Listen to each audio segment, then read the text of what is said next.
அன்பு நிறைந்த சகோதர சகோதரிகளே, நம் கடவுள் நம்மை தேடும் கடவுள், முழு மனித விடுதலையை தரும் கடவுள். தொடக்கத்திலே நாம் வாசிக்கின்றோம், அடிமை தலையிலிருந்து இஸ்ராயல் மக்களை மீட்டவரும் அவர்தான்.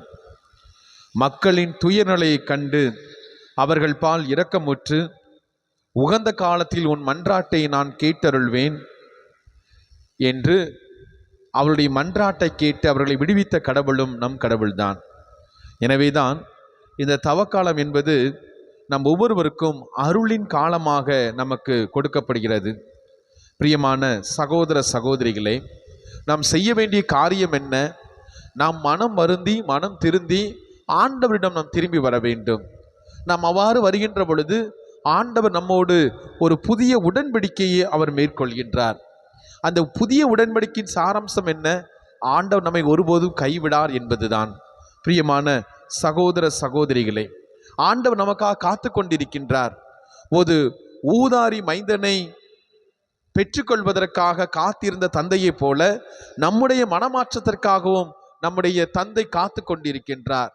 எல்லாவற்றிற்கும் மேலாக நம்முடைய மனமாற்றத்திற்காக அவர் தட்டி கொண்டே இருக்கிறார்.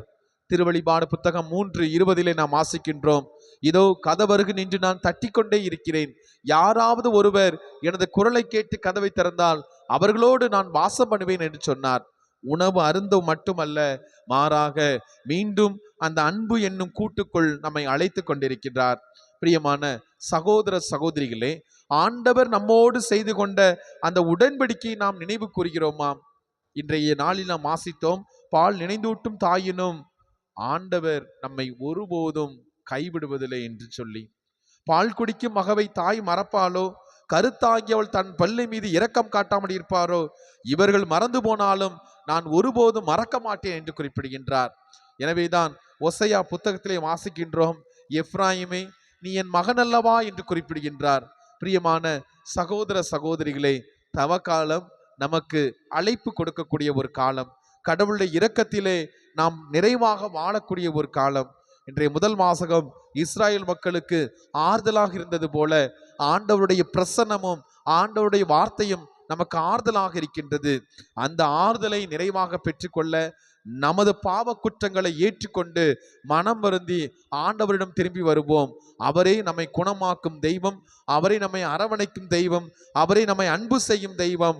அவரின்றி நமக்கு வாழ்வில்லை என்பதை உணர்ந்து அவர் பால் திரும்புவோம். ஆமேன்.